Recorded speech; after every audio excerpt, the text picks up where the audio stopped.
What's up? Back at it once again, the Coast Gear Fun Day, kicking in for you and for yours, And I give a shout out to my ancestors, one love to them for doing what's righteous and doing what, making it do what it do. And I gotta give a shout out to y'all, for subscribing to Lookership and all the wonderful things y'all be doing. Now, this one right here is the part two of this group called D.R.U.M. That's not really discussed during history, You won't get him in the African history class or nothing like that, So it's our job to put it on out there and keep these groups, images alive and the things that are done for our people. And this was one of their papers called The South End. And this page, this motto was, one class conscious worker is worth 100 students. This is by 27, number 62, Wayne State University. This came out Thursday, January 23rd, 1969. Now, D.R.U.M, which is an acronym for Dodge Revolutionary Union Movement, called itself the Vanguard of the Black Revolution. Now, we did a part one already, and if you read the part one, it shows about the history, about how they came up, and they claimed the UAW was racist, and they was doing all things to help, to hold black people down, picking white workers that was less qualified, according to them, and didn't have the skills to do up there. Then, as you've seen later on, when they started picking up, a Black Power as another group try to use the same name as D.R.U.M and try to merge with them, but they rejected the merger, and got rid of those guys.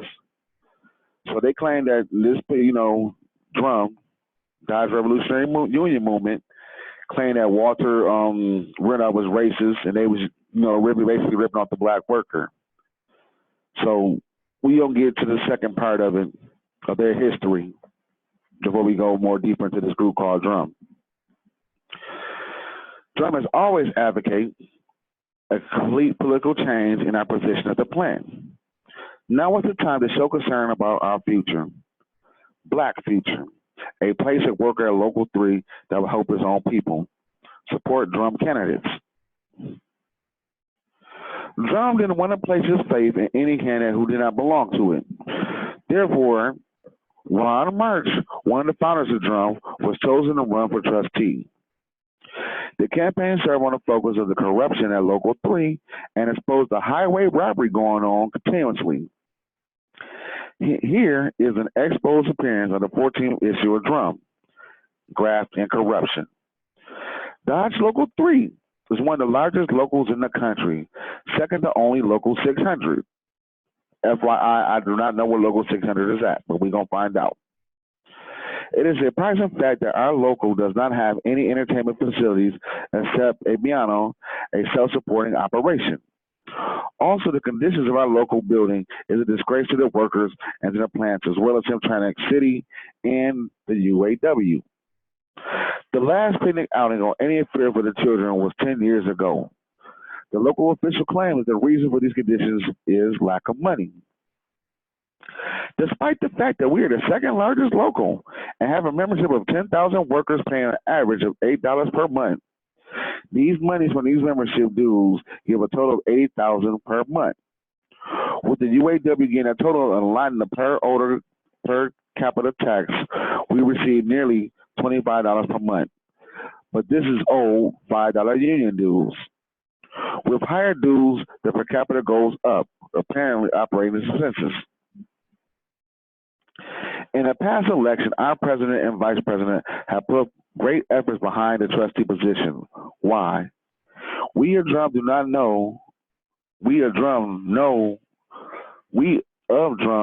know that before any money leaves our local, that the trustee must sign for it. Without casting doubt on any of our officials, D.R.U.M said the money has been taken out for the cause not accountable to the majority of our leadership. We also know that with the 3 trustees having entire local officers having a voice and a vote on the executive board, they can overrule the executive membership, total 7, and take the money legally. These are ugly truths that have been going on in our local for some time. D.R.U.M said it's time now to support a candidate that will remain accountable to you, the membership. Above, we have given the importance of the vacant position. We have also expressed the necessity to place a black brother in his position and will remain loyal and accountable to the black majority platform. Support D.R.U.M's candidate.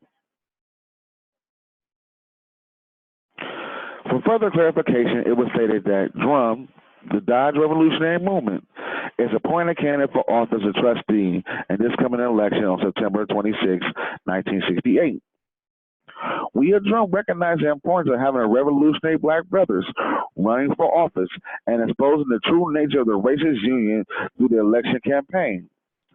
We also know when black workers begin to rally around a revolutionary black candidate, it won't be long before a black worker take over the local.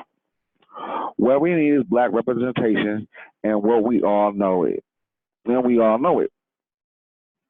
The election campaign did more points out the treachery of the UAW, but it also revealed the nature of the relationship between the UAW, the city of Hamtramck, and Chrysler.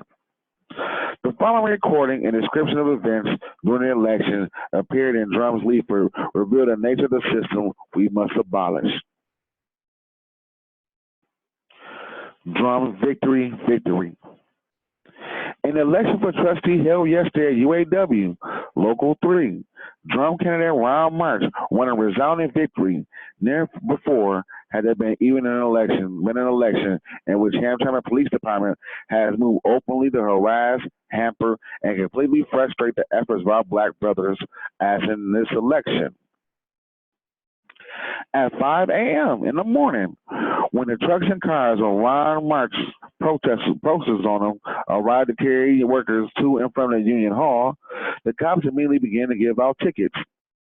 This is a ploy and deploying tactics used by the cops attempts to frustrate the efforts. Many of brothers frustrate our efforts. Many of brothers are consistently harassed by the cops, but not all the lying tactics of the cops failed.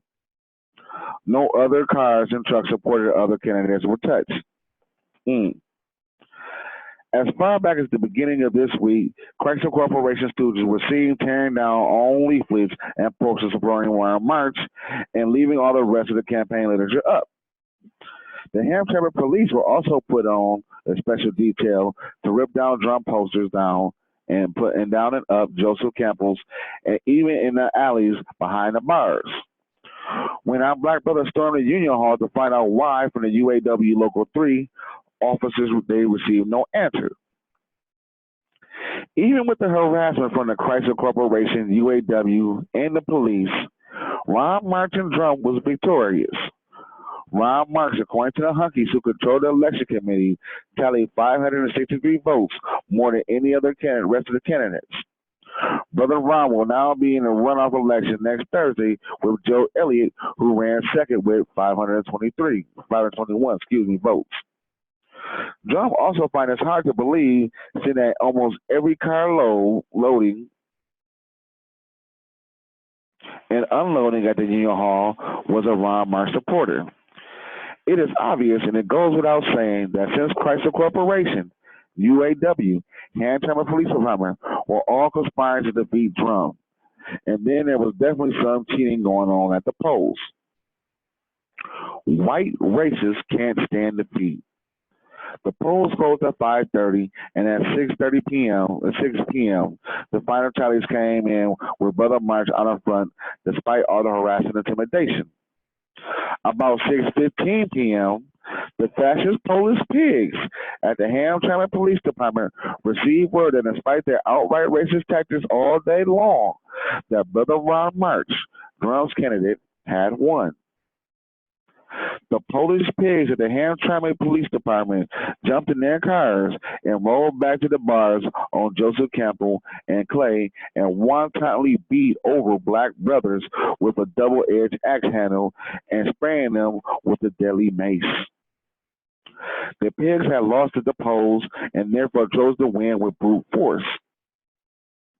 The pigs stormed through George's bar, beating and dragging out our black brothers out the bar, arresting them on trumped-up charges.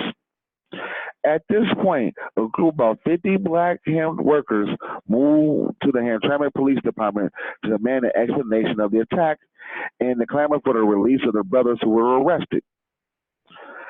The Hamtramck Gestapo squad forced the black group of workers away from the police headquarters. Our black brothers then retreated to Union Hall to further discuss the matter amongst themselves. Once in the Union Hall, to our surprise, walked the mayor of Hamtramck and police commissioner of Hamtramck, two of the most notorious Polish pigs that ever stalked the face of the earth. These pigs entered under the pretext of explaining as though the black workers were naive enough to listen. Once inside the Union Hall, the setup was operative.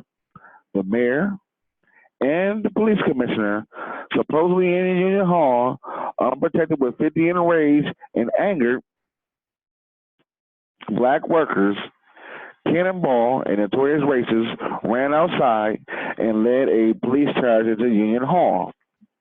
The Polish pigs entered Union Hall, spraying mace and swinging axe handles. The pigs smiled as they sprayed mace in our brothers' faces. The attack was unwarranted and inhumane. The hall was supposed to be a meeting place for all Local 3 members and not a training ground for fascist pigs of the police department. The union has allowed this to happen. A union official, Cannonball charge, led the police charge. D.R.U.M's position is to redouble over our efforts in our just struggle at Hamtramck's Assembly and Local 3.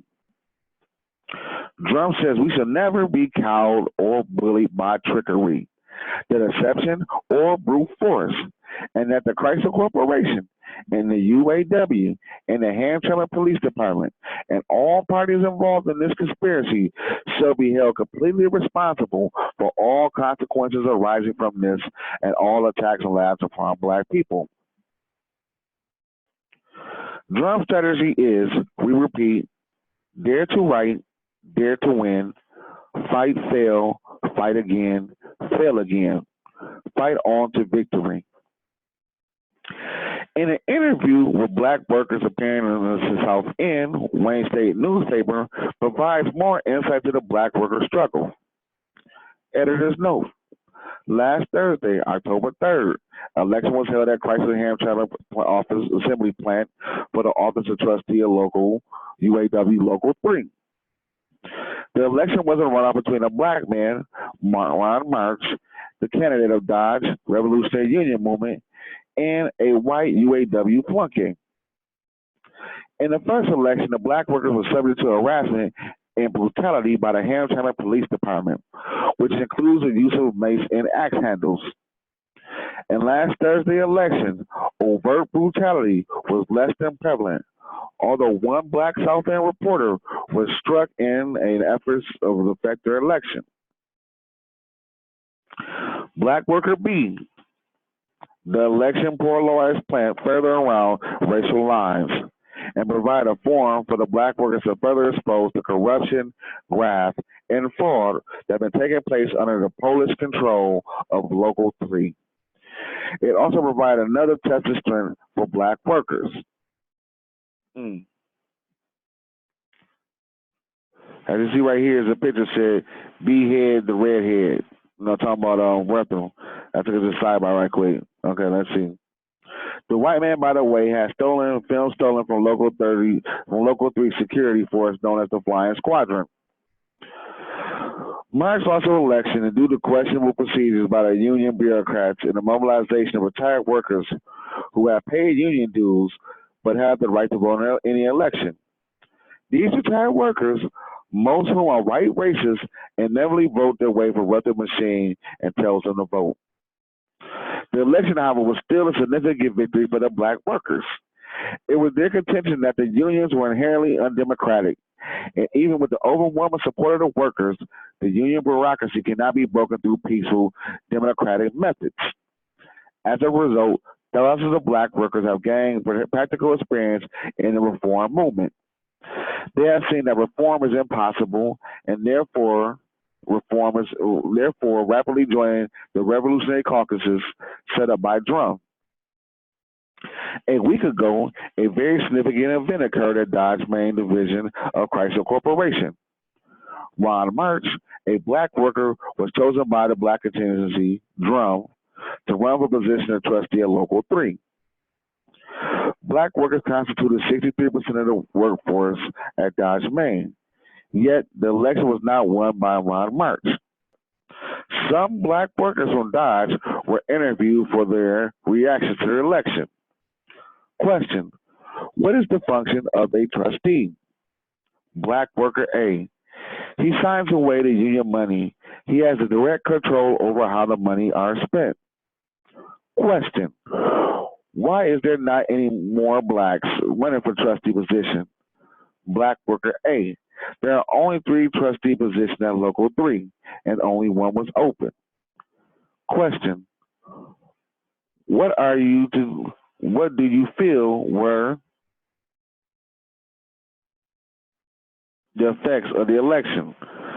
Black worker B: the election polarized the plan further around racial lines and provided a forum for black workers to expose the corruption, graft, and fraud which have been taking place under police control of Local 3. It also provided another test of strength for black workers. It taught that the majority of black workers at Dodge, Maine, that we cannot achieve any type of justice by legal means. It is thus exhausted by another legal channel. Question: what is the reaction of Local 3 officials when the preliminary election showed a strong possibility of Ron winning an election? Black workers C: they united against the blacks by gaining their support to the white candidate, Joe Elliott. Question: have there ever been any suspicions or dismissals as a result of the election? Black worker C: no. Question: how much support did Ron March have for the election? Black worker D: there's an overwhelming amount of support for him. There was a complete unity among the blacks. There are only 2 blacks known in the plant not in support of Ron. Black worker A: black workers have never approached any election with such enthusiasm. From 7 a.m. to closing time, 5:30 p.m., there was a constant and complete show of black workers' power. At the time, the lines of the black workers stretched from the voting booth inside of Local 3, around the main hall, and inside the local, outside the door, into the street, and around the corner on Joseph Campbell. Black worker B: the election was obviously stolen from the black workers. 63% of the workers at Dodge, Maine are black. Final tallies show not only that Ron March was lost, but he had lost by 700 votes, which is ridiculous. They also show that he did not carry a single voting machine or department, which is even more ridiculous since departments 9190 days and afternoon and 9170 on days are 99% black. Question: what do you think the election revealed in regard to the tactics of the union official? Black worker D: but a brutal attack launched upon black workers during the primary election, the constant harassment all day long by the notorious Hamtramck Police Department, and the tearing down of Ron March's posters by labor relations representatives, and by the taunting of received from the UAW local officials. There was conspiracy to defeat D.R.U.M by these parties: UAW, local officials, Chrysler Corporation officials, and the Police Department officials of Hamtramck. Knowing that such a conspiracy was, in fact, in existence, coupled with the fact that there is no overt harassment at the runoff election, only lead us to believe that the conspirators merely changed their tactics from open to flagrant harassment to the art of underhandedly cheating and manipulating the votes count at the machine. Let all those who foolishly enough to think that the election was not a race issue check back to remember what happened. Do not forget the continuous harassment by the police. The recall of 15 tickets given to all vehicles with Ron March posters. Remember the brothers who was beaten at the bars and in the union halls. Most of all, do not think that the racists did not get together, combine their votes, and do not ever believe that this was a fair election. After the election campaign, D.R.U.M again concerted its efforts on strengthening the organization internally. From various types of responses D.R.U.M got from the black workers, it was decided that the best informed and the broadest possible base of support was a defined affiliation of D.R.U.M on the basis of how workers relate to it. Therefore, three major categories were established. They were as follows. D.R.U.M, number one, D.R.U.M is the vanguard of black revolutionary worker struggle. Those who have chosen to stand and led and taken an active part in building a better way for black people. Those who are fed up with basically inhumane conditions and harassment from the racist Chrysler Corporation and the bureaucratic UAW. And those who chose to stand up and be black men. Two, the supporters are those who support D.R.U.M's programs and D.R.U.M activities and contribute to the ideas and concepts and time and energy in order that D.R.U.M will continue along the correct road. But the various and mostly unclear status reasons have chosen not to actually join D.R.U.M. Three, the financial contributors are those who only wish to contribute financially towards the D.R.U.M effort. The enduring strength of D.R.U.M and its program addresses itself to the concrete realities and the moves on the basis of knowledge and the understanding of these realities. This is what got D.R.U.M to over initially, and this is what keeps D.R.U.M with the vanguard role. The unprecedented example set by D.R.U.M inspired brothers in other plants to establish D.R.U.M type organizations at other factories. These brothers attend D.R.U.M meetings and learn techniques of organizing and discuss their situation at their plants, which they slave. D.R.U.M describes this development in the 15th issue of the newsletter. The article reads, more and more black workers are finding it necessary to take D.R.U.M role. That is the role of black independent revolutionary action in addressing the terrible conditions which they labor under in their respective jobs. Since D.R.U.M has been in existence, black workers from all over the state to us have their stories of murderous conditions at the plants and seeking our help in launching D.R.U.M type organizations when they work. This situation has developed because black workers realize that only through this kind of a movement can relief be obtained from oppression conditions that take place at such a heavy toll. The brothers are reportedly at the four conditions are so bad that terms are holding prayer meetings on assembly lines. At the Pontiac plants, brothers are being forced to fight back because the work is so hard and degrading. Of course, it's widely known that the conditions at the GM plants are monstrally inhumane.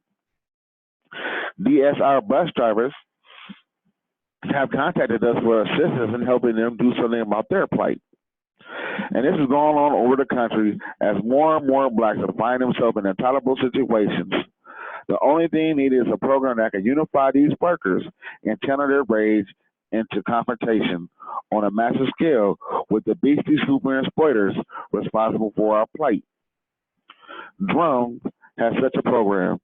Our program evolved out of the experience that we are gaining working these front lines and recognizing the identities of racism as the common denominator that we unite the black worker, but also further identify our enemies as the racist United States government, the greedy racist owners and operators in the means of production in this country, and the one tool of management, the racist union bureaucracy,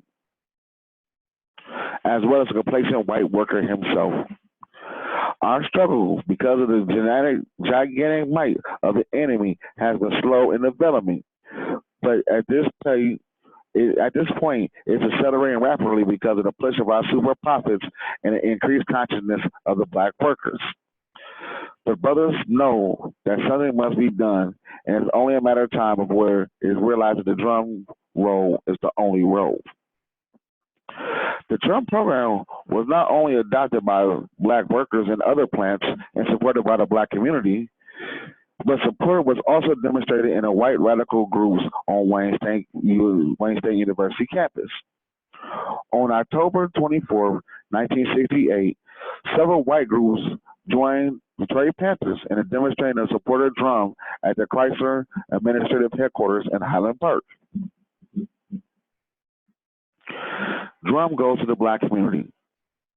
As D.R.U.M expanded its operations, the financial burden increased fantastically. Therefore, a means had to be devised to raise the necessary funds to carry out operations. The two main sources of finances were dues assessed on the members and pocket contributions from the workers.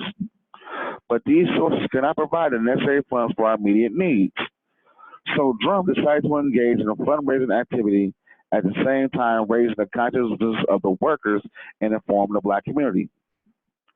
With the help of the black clergy, D.R.U.M was able to secure a church to hold a public rally. Prior to the rally, raffle tickets were sold. The selling of raffle tickets, in addition to providing money, served to inform the people. The first prize offered was a brand new M1 rifle. The second prize, a new shotgun. A third prize was a bag of groceries. These prizes were chosen so the proper perspective on revolutionary change would be projected. The rally, which was held November 17th, was very successful. The speaker spoke on topics relating to the historic role of workers in the black liberation struggle, the black liberation struggle. The theme of the rally is reflected in the articles appearing in the 19th issue of D.R.U.M's newsletter. To be attacked by both the UAW and Chrysler is not a bad thing, but a good thing. Report from Humor Avenue Foundry. The black salute is high rising with black workers struggling for liberation of black people. Unity is searching for it because a distinction is being made who is for the worker man, who is for the working man, and who is to the grievances of black workers. The unjust treatment that allowed on the black workers day in and on a minimal scale of production is the hope that the black workers must put out but receive none of the benefits. D.R.U.M is the hope for the black worker and loudly proclaim, realizing that only a struggle led by black workers can triumph over racism and exploitation. Why is that D.R.U.M has become famous all over the country? Because of all the anti-racist organizations, it is the most revolutionary. It is the most progressive and the best fighters for the liberation and social emancipation of black people. D.R.U.M is revolutionary and progressive because both its membership and its leadership and its program are revolutionary and progressive. Without this character, it could never lead the black workers and win the praise of the revolutionary people in this country, as well as abroad. Both the UAW, Chrysler Corporation, have attacked D.R.U.M. They are racist and do not want to see black workers unite. This goes to show that D.R.U.M is the most revolutionary and progressively, philosophically, or otherwise, they would have not attacked it. The attack at the local union hall by racist Hamtramck police, put up by both Chrysler and the UAW, testify to D.R.U.M's revolutionary nature and is added to its victories. We hold that it's not as bad as far as we are concerned. If a black person, a revolutionary party, or a movement is not attacked by the enemy, for in that case it would mean they would have sunk to the enemy's level. It is good if we are attacked and wildly painted as utterly black without a single virtue, since it demonstrates that we have not only drawn a clear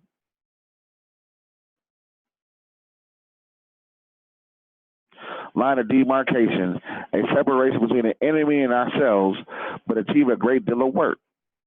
The educational policy of the program of D.R.U.M is cultivated a firm and correct political orientation and an industrious and pure style of work and flexible energy and tactics. These are three essentials of making an anti-racist revolutionary worker. In accordance with these essentials that the leadership of D.R.U.M teaches the worker in studies, remember that we have come out against racism and in the end mistreatment of black workers. The racist doctor has to go and sign a petition for his removal, and let us redouble our efforts in joining D.R.U.M. Support D.R.U.M. During the week of the rally, Detroit witnessed one of the most ridiculous events ever held in the city. The Uncle Tom Urban League sponsored a luncheon A luncheon commemorating the anniversary of Lincoln hypocritical Gettysburg Address. It used this occasion to present an equal opportunity award not only to three of the largest racist and imperialist industrial monopolies in the world, but also to an arsenal complex which builds weapons that are intended to use against black people in the third world. The recipients of the award referred to above were Chrysler Corporation, the Ford Motor Company, and General Motors Corporation, and the U.S. Tank Automotive Commands. These racist slave-driven firms, were cited for their pioneering efforts and furthering concepts of equal opportunity within their establishment. Naturally, D.R.U.M moved to expose the farce of the year. A demonstration with some overhead greasy down brothers were held at and a button put down luncheon held in a plush, stately Statler Hilton Hotel as black workers marched between dining tables holding their hard slogans aloft. The bourgeoisie in between chokes and went through some paranoid changes. After registering their protests, the workers split. While the funky Urban League and their ruthless captors were grinding on each other and mouthing hypocritical platitudes, here are the reports of which are playing in the 21st issue of D.R.U.M, which demonstrates where the big three concern for all black workers is really at. And we're going to stop right there. And you might have wait for part 3 to come out to learn more. But as you see, they got smart, they got political, and they're going to just start organizing. They got political. In a quick summary, they got political, and they ran a trustee to control the money. The first thing they went for was the money. Then they go for vice president. Then they go for president of the thing. When the trustee, he died out the blue. You know what I'm saying? When they said he died, they went for the money spot. So that was a happenstance, and that's really been a learning lesson for a lot of people in the history of black politics. You don't go for president. You go for you go for the treasury spots, you know what I'm saying? You go for Comcast controller. You don't have to be the mayor. You could, so you could be the person that controls the strings that the mayor got to come get the money from, because they need your signature to sign off on that, which is a smart thing by D.R.U.M. So once they found out about it, the police department, Hamtramck, you know what I'm saying? The Hamtramck Police Department, the UAW, and Chrysler all combined to put this stuff down and stop it down. Even went to the Union Hall and beat them up with using the police and beat them up, who they said was Polish, So it had added a racial element into it, you know what I'm saying? Where the plant at Hamtramck at Dodge Main was about 62% black, so they already had the numerical advantages. But because of the position they went after, they was not going to let these niggas control the money. So we're going to find out what they did. They started rebuilding, they started reorganizing, they learned from that, and started getting a stronger, more of a stronger organization, and it started spreading out to other plants, So we're going to find out more what happened with this organization. We're going to read through the history of D.R.U.M, part 3 coming out, you know what I'm saying? A group that's not really talked about, but should be discussed a lot more in their organizational tactics and how they went to the black community to get more things and set up raffles. And another thing I liked on this one in part 2 was how when they had the raffles, they didn't give away dumb stuff. They gave away guns and food. You know what I'm saying? They gave away guns and food. Protect yourself, you know what I'm saying, and make sure you can feed yourself. So that was and they said it was used to give the people in a revolutionary mindset, which is a wonderful, wonderful thing. Anyway, it's a Koski of Fun Day. Like I said, I'm kicking this for you and for yours, bringing this black history to life, this African history to life worldwide. Peace. And hey, subscribe and join the channel. Peace.